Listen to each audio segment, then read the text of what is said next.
Good afternoon students, welcome in my YouTube channel Kunal biology tutorial. Okay, तो चलिए हम point start करते हैं। आज का हमारा जो पॉइंट है वो है डार्विन्स थ्योरी। कौन सी है? Darwin's theory of natural selection. Actual में जब हम इवोल्यूशन स्टार्ट करते हैं तो इवोल्यूशन को स्टार्ट करने से पहले हमको कुछ थ्योरीज़ के ऊपर कॉन्सेंट्रेट करना पड़ता है, ठीक है।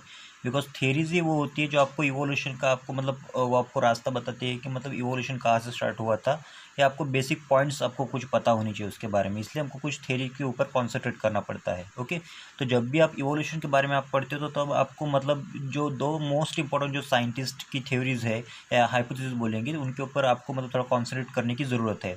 तो उनमें से एक साइंटिस्ट जो थे वो डार्विन्स थे, और सेकंड जो साइंटिस्ट है वो लैमार्क है, ठीक है। लेकिन अभी बात ये है कि अगर हमको डार्विन्स पढ़े पहले या फिर लैमार्क अगर पढ़े, तो हमको सबसे पहले रॉन्ग थिंग पढ़नी पड़ती है, ताकि आगे जाके आपको कुछ राइट नया पता लग सके। ओके, तो सबसे पहले एक्चुअल में डार्विन से पहले हमको पढ़ना पड़ता है, लैमार्क पढ़ना पड़ता है। लैमार्कनिज्म आपको पढ़ना पड़ता है। उसमें बहुत सारे ऐसे कुछ अनएक्सेप्टेबल थिंग दी गई है। ओके, उसके बाद में डार्विन की थ्योरी आई है। लेकिन हमारा जो सिलेबस है, ओके, उस सिलेबस में हम अगर देखेंगे तो डार्विन्स पहले बताया गया है, देन लैमार्क बताया गया है। ओके, तो हम अपने सिलेबस के पॉइंट्स के थ्रू जाएंगे, इसलिए हमने सबसे पहले क्या लिया? डार्विन्स लिया। ओके, तो यहाँ पे हमने डार्विन्स थ्योरी को अभी हम देखेंगे कि डार्विन्स की थ्योरी क्या कहते हैं। बहुत ही सिंपल मैनर में हम देखेंगे। वैसे तो डार्विन्स के बारे में बहुत सारी ऐसी कॉम्प्लिकेटेड बातें बताई जाएंगी, लेकिन इस ट्यूटोरियल में मैं आपको कोशिश करूँगा बहुत हद तक समझाने की कि डार्विन्स थ्योरी क्या कहती है, उसका मेजर कंसेप्ट क्या है, हम यहाँ पे देखेंगे। ओके, तो चलिए हम सबसे पहले स्टार्ट करते हैं डार्विन्स थ्योरी के बारे में। ओके, तो चार्ल्स डार्विन कौन थे? तो चार्ल्स डार्विन जो थे, वो Charles Darwin is a English biologist, या फिर वो एक नेचुरलिस्ट भी थे। क्या थे? नेचुरलिस्ट, ठीक है। तो यहाँ पे उनका पूरा नाम क्या था? Charles Robert Darwin. क्या था? Charles Robert Darwin. उनको पहले से बचपन से बहुत शौक रहा है कि ये चीज़ें फाइंड आउट करना कि ये होती कैसे है। ओके, इसलिए इनका जो कंट्रीब्यूशन है वो इवोल्यूशनरी प्रोसेस में बहुत ज़्यादा है कि उन्होंने फाइंड आउट किया कि जो एंसेस्ट्री वो कहाँ से आती है, या हर एक ऑर्गेनिज्म एक दूसरे से कैसे डिफरेंट दिखता है, इसके बारे में उन्होंने फाइंड आउट किया है। ओके, तो यहाँ पे देखते हैं उनके बारे में इवोल्यूशन में पढ़ना क्यों ज़रूरी है, ठीक है।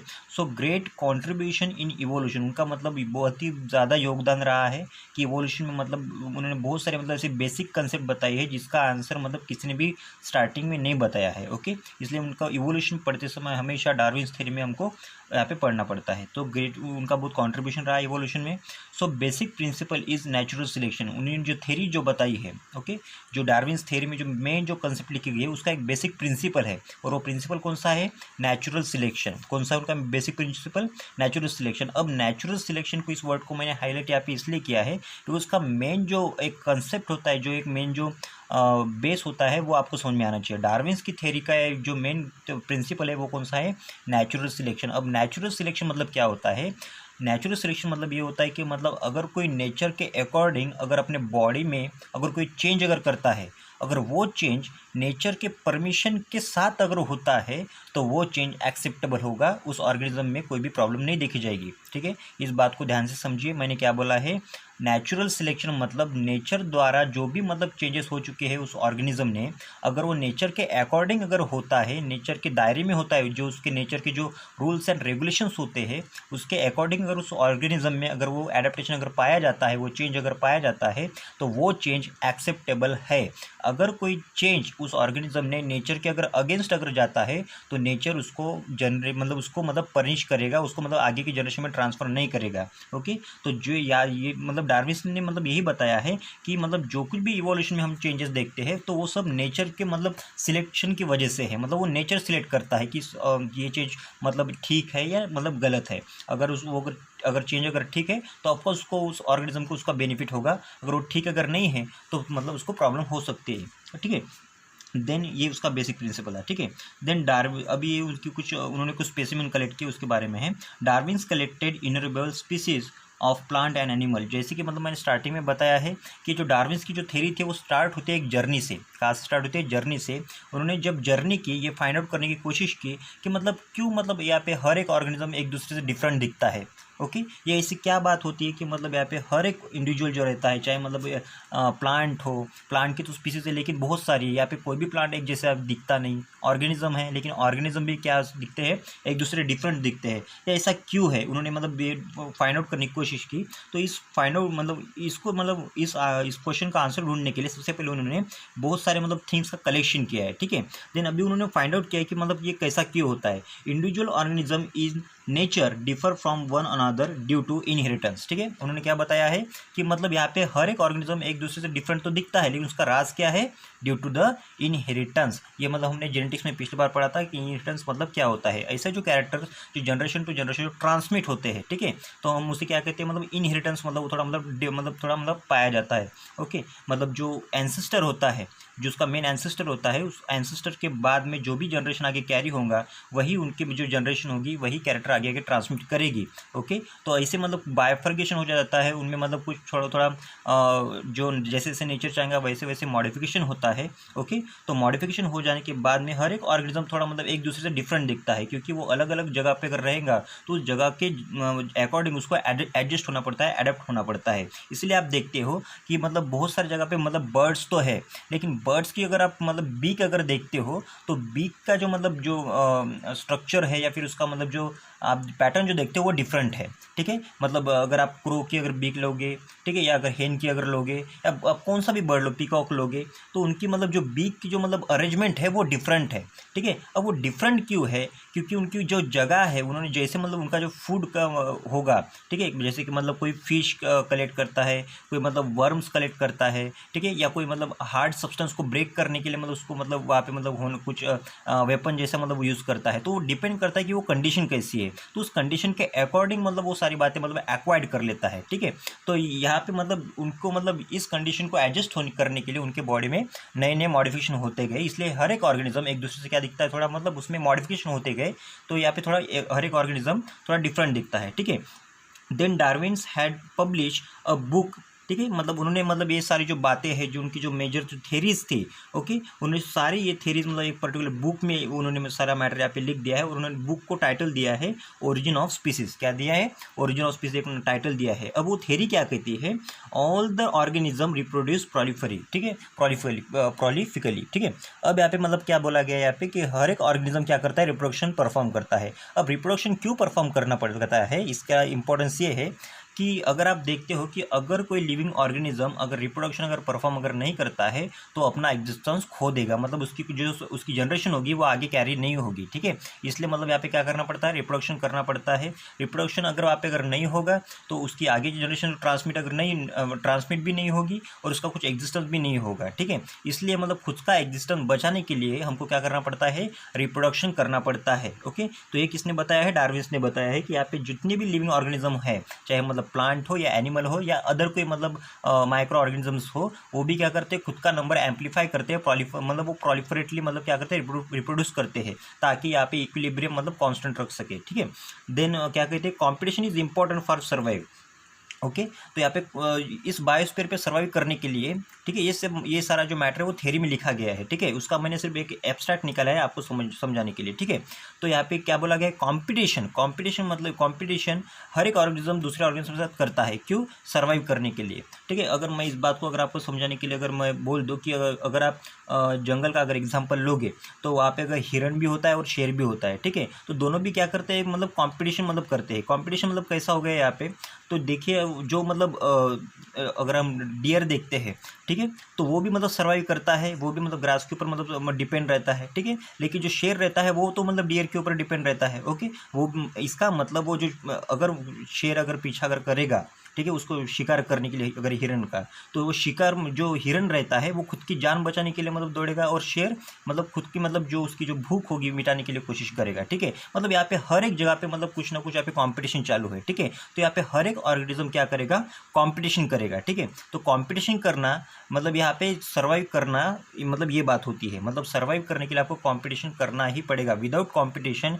यहाँ पे कोई भी सर्वाइव नहीं कर सकते। यहाँ पे ह्यूमन बीइंग भी सर्वाइव कर रहा है ओके। तो किसके बदौलत? कंपटीशन कर रहा है वो सर्वाइव करने के लिए, हर एक दिन वो मेहनत करता है किसके लिए? ताकि वो रोज़ सर्वाइव कर सके, ओके। लेकिन यहाँ पे एक बात ये है कि मतलब यहाँ पे कोई सर्वाइव कौन करेगा, ठीक है। लेकिन कंपटीशन तो बहुत होते हैं, लेकिन कंपटीशन से नुकसान भी बहुत होते हैं, एक बात अब जान लो आप, ठीक है।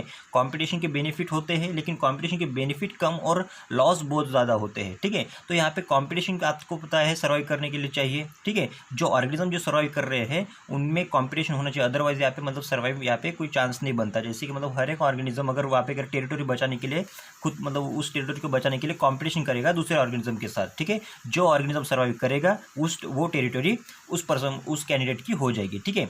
Then only fit organism can survive, okay. तो मतलब यहाँ पे क्या बोला गया है? फिट ऑर्गेनिज्म, मतलब ऐसे ऑर्गेनिज्म सिर्फ सर्वाइव कर सकते हैं जो कि क्या हो? फिट हो, ठीक है। जो मतलब वीक होते हैं, ठीक है, वो वीक ऑर्गेनिज्म कभी भी इस बायोस्फीयर के ऊपर सर्वाइव नहीं कर सकते, ठीक है। ये किसने बोला है? डार्विन्स ने बताया है, ठीक है। ये इस थ्योरी का मेन कंसेप्ट है, ठीक है, कि मतलब कि उन्होंने बोला है कि आपको सर्वाइव करने के लिए कॉम्पिटिशन करना पड़ेगा, लेकिन कॉम्पिटिशन में वही सर्वाइव करेगा जो कि कौन रहेगा? पहले वो फिट ऑर्गेनिज्म रहेगा, ठीक है। जो भी वीक रहते हैं उनकी मतलब डेथ हो जाएगी, या फिर नेचर उनको क्या करेगा? पनिश करेगा, बिकॉज नेचर में उन ऑर्गेनिज्म को जगह ही नहीं है जो कि कंपटीशन कर सके, ठीक है। इसलिए आपको वही ऑर्गेनिज्म यहाँ पे सर्वाइव करने देखने को मिलेंगे जो कि फिट एंड फाइन हो। इसलिए मतलब कहा गया है, थ्योरी में वर्ड यूज किया गया है सर्वाइवल ऑफ फिटेस्ट। क्या कहा गया है? Survival of fittest. इसीलिए मतलब जो भी फिट ऑर्गेनिज्म होते हैं सिर्फ वही क्या कर सकते हैं? सर्वाइव कर सकते हैं, ठीक है। तो एक मेन बेसिक की जो थेरीज थी वो हमने यहाँ पे डिस्कस की, लेकिन ये थेरी भले ही अगर डार्विन्स ने बताई है, लेकिन कुछ साइंटिस्ट ने इसके ऊपर क्या कर दी, मतलब कुछ ऑब्जेक्शंस मतलब यहाँ पे दे दिए, मतलब कुछ ड्रॉबैक्स निकाले इसके, ठीक है। तो वो ड्रॉबैक्स कौन कौन से या ऑब्जेक्शन कौन कौन से हम वो देखेंगे, ठीक है। सबसे पहला ऑब्जेक्शन कौन सा है? नेचुरल सिलेक्शन इज नॉट, ठीक है, the only factor responsible for evolution, ठीक है। मतलब इवोल्यूशन में हमने क्या देखा है? इवोल्यूशन की डेफिनेशन हम क्या करते हैं? Evolution means gradual change. वो क्या होता है? Gradual change occur in living organism. अगर कोई किसी ऑर्गेनिज्म में अगर बहुत ही स्लो चेंज पाया जाता है जो कि उसकी बॉडी को मतलब उसकी जनरेशन को थोड़ा मतलब मॉडिफाइड करता है, तो उसे हम क्या कहते हैं? मतलब इवोल्यूशन कहते हैं, जो कि लिविंग ऑर्गेनिज्म में होता है, ठीक है। लेकिन यहाँ पे क्या बोला गया है चार्ल्स डार्विन ने कि उन्होंने बोला गया कि डार्विन जो थ्योरी है वो पूरी नेचुरल सिलेक्शन के ऊपर डिपेंड है, ठीक है। लेकिन साइंटिस्ट का क्या मानना होता है कि सिर्फ नेचुरल सिलेक्शन ये रीजन सिर्फ ये फैक्टर कोई मतलब यहाँ पे बात नहीं बनती, कुछ और भी फैक्टर्स हो सकते हैं, ठीक है। जैसे कि मतलब कुछ म्यूटेशंस होना, कुछ मतलब कुछ एनवायरमेंटल फैक्टर्स, या कुछ बॉडी के जीन्स का मतलब एक्सप्रेस होना, या फिर अदर भी कुछ ऐसे फैक्टर्स हो सकते हैं। इसलिए ये नेचुरल सिलेक्शन ये सिर्फ एक फैक्टर नहीं हो सकता एवोल्यूशन के लिए, बहुत सारे फैक्टर हो सकते हैं, ऐसा उनका मानना था, ठीक है। देन उनकी थ्योरी में बहुत सारी बातें मेंशन नहीं की है, जैसे कि this theory did not mention explanation about useful and useless modification, ठीक है। मतलब उनकी थ्योरी कहती है थ्योरी ऑफ इवोल्यूशन, जो उनके बुक में लिखी गई ओरिजिन ऑफ स्पीसीज में, उन्होंने मतलब ये बिल्कुल भी नहीं बताया है, उन्होंने एक्सप्लेनेशन नहीं दिया है कि मतलब यूजफुल थिंग्स कौन सी मतलब है, या जो नेचर के इवोल्यूशन में जो मॉडिफिकेशन देखे गए, ठीक है। तो यूजफुल मॉडिफिकेशन कौन से है और यूजलेस मॉडिफिकेशन कौन से है, ये मतलब यहाँ पे देखे नहीं है, उन्होंने मतलब इसके बारे में मेंशन भी नहीं किया गया है, ठीक है। इसलिए भी एक ऑब्जेक्शन पाया गया।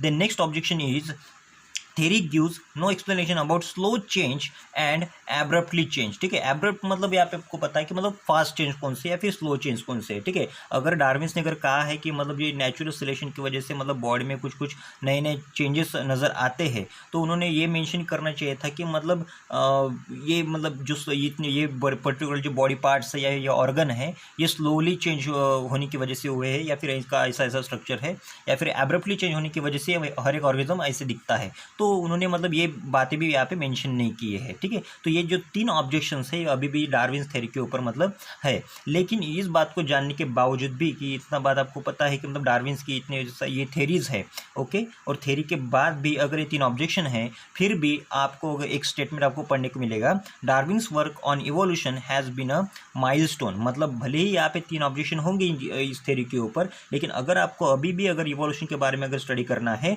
तो इसका जो मेन जो कंसेप्ट होता है वो आपको मतलब देखने को मिलेगा। इसलिए इसको क्या कहा गया है? Has been a milestone. मतलब माइलस्टोन मतलब क्या होता है कि मतलब वो एक आपको स्टार्टिंग जो मतलब मिलता है आपको, मतलब जैसे कि एक मेन बेस कंसेप्ट आपको पढ़ना पड़ता है। तो वो मेन बेस कंसेप्ट किसका है, वो डार्विन्स का है। इसलिए आपको अगर कहीं पे भी अगर इवोल्यूशन अगर स्टार्ट अगर करना है तो सबसे पहले आपको डार्विन्स की यही थ्योरी आपको पढ़ने को मिलेगी, ठीक है। तो डार्विन्स की थ्योरी में आपने क्या जाना कि डार्विन्स की थ्योरी किसके ऊपर डिपेंड है, due to the natural selection. Nature अगर चाहता है कि ये चेंज पॉसिबल, ये चेंज मतलब अच्छा है उसके बॉडी में, नेचर के रूल्स के मुताबिक है तो वो मतलब चेंज होगा। नेचर के अगेंस्ट कोई अगर चेंज अगर होता है तो उसको नेचर पनिश करेगा, ठीक है। देन हमने क्या देखा है यहाँ पे, हर एक ऑर्गेनिज्म एक दूसरे से डिफरेंट दिखता है। क्यों डिफरेंट दिखता है, due to the inheritance character, okay. उनकी थ्योरी का नाम क्या था, ओरिजिन ऑफ स्पीसीज, ठीक है। देन उसके बारे में हमने देखा है कि हर एक ऑर्गेनिज्म खुद का एग्जिस्टेंस बचाने के लिए रिप्रोडक्शन परफॉर्म करता है, ओके। देन उसके बाद में हम देखा कि यहाँ पे हर एक ऑर्गेनिज्म सर्वाइव करने के लिए एक दूसरे के साथ कंपटीशन करता है, ठीक है। कंपटीशन नहीं करेगा तो यहाँ पे कोई भी ऑर्गेनिज्म सर्वाइव नहीं करेगा। और कौन सर्वाइव करेगा, जो कि फिट एंड फाइन ऑर्गेनिज्म होगा, सिर्फ वही यहाँ पे सर्वाइव हो सकता है। उसके बाद में हमने उसके कुछ ऑब्जेक्शन देखे। ऑब्जेक्शन क्या क्या है उसके ऊपर, नेचुरल सिलेक्शन सिर्फ एक फैक्टर नहीं हो सकता है इवोल्यूशन के लिए, और भी अदर कुछ फैक्टर हो सकते हैं। डार्विन्स ने बहुत सारी बातें मेंशन नहीं की, जैसे कि मतलब यूजफुल थिंग्स कौन सी है और यूजलेस मॉडिफिकेशन कौन से है, ये भी उन्होंने मतलब मेंशन नहीं किया, ठीक है। Then theory gives no explanation about slow change and abrupt change. उन्होंने ये भी नहीं बताया है कि मतलब स्लोली चेंज कौन से है और एब्रप्टली चेंज कौन से है। इसके बावजूद भी ये थ्योरी क्या है, एक माइलस्टोन है, मतलब एक बेस कंसेप्ट है कि इवोल्यूशन को मतलब कैसे स्टार्ट किया है, ओके। तो आई होप आपको डार्विन्स थ्योरी आपको समझ में आ गई होंगी। तो अगर आपको वीडियो अगर आपको समझ में अगर आता है तो प्लीज़ वीडियो को लाइक करो, शेयर करो एंड सब्सक्राइब करो। Thank you.